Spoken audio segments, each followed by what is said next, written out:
Jon Castagnino and I sat down to discuss his future endeavors at the university. He graduated UNLV in 2003 and says he's excited to be joining our school to give students knowledge from his first-hand experience in the journalism field.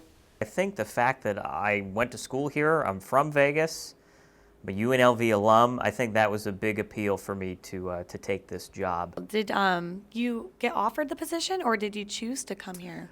I applied for it not really knowing what was going to happen. I just said, oh, I see this. Let me apply for it and see what happens. And no regrets about, again, leaving the broadcast news business. I had a lot of fun doing it. I mean, it's great business. I love it, and I know I'll miss it in some ways. But I see this opportunity, and again, an opportunity to be on my home campus and in my hometown still. And I'm going to take it and run with it.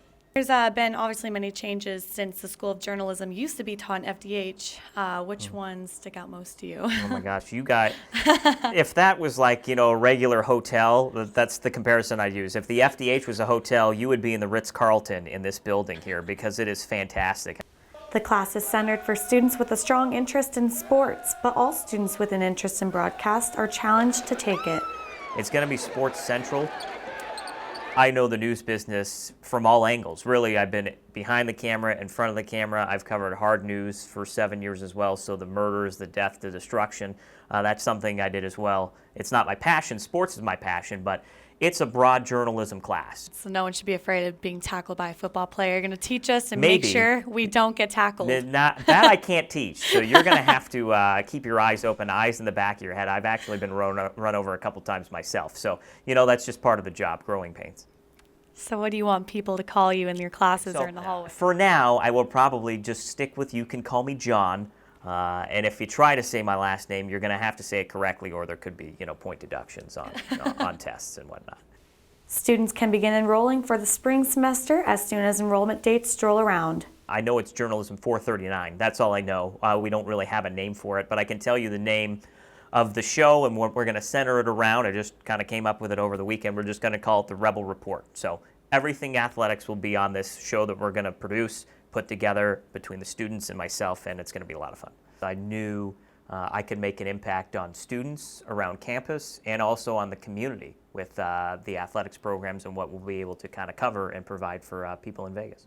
So you've done broadcasts for local stations for how long? Over 10 years now. So my career started in 2003. I worked at Channel 13 here in town as a producer.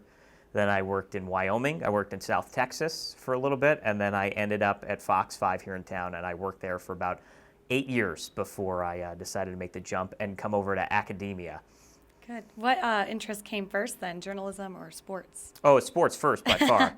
I grew up a Cubs fan, so if you're familiar with that team at all, you know how lousy they've been for a very long time. But they had this broadcaster for the Cubs, Harry Carey, and I feel old talking about this because you guys are so young, you probably don't even know who he is. But Harry Carey had huge glasses. He was the voice of the Cubs for decades, and I would run home from school to watch him broadcast the Cubs games. And even though the Cubs would lose all the time, Harry Carey was always the voice that was really entertaining, and that was my first kind of introduction into the world of sports. And I saw that job, and I said, I want to do that for a living.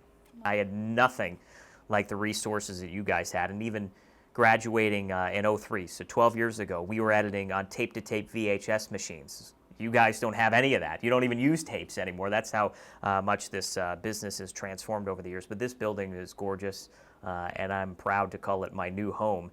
You guys have a ton of resources that I didn't have graduating from the school. So really, I would encourage everyone to take advantage of these tools here and get to know them as well as you can, because what you're using is what they use in the real world right now. Are any of the people currently here, were they any of your professors? Yeah, Doc Larson was the guy. I took his, so you guys have Studio G. Back when I was going to school, it was called UNLV was the name of the show. Wait, say that one more time. UNLV. Wow. And it was 1 day a week we'd tape it, live to tape, so it wasn't a daily newscast. So you guys have a little bit more pressure on you, but you have a lot more equipment to work with that we didn't have back then. So we produced a 30-minute show, and I did that for 2 semesters. And I feel I learned a lot, but really most of my learning came when I graduated and finally got my first job in news. Wow. So let's go talk more about the class you're going to be instructing. Students see you walking around the halls and getting to know them. What are you hoping to bring to UNLV that's not being offered currently? I think it's going to be, my position is going to be a great bridge for the students to be able to get a glimpse at what they're going to be in for when they step into the world of journalism.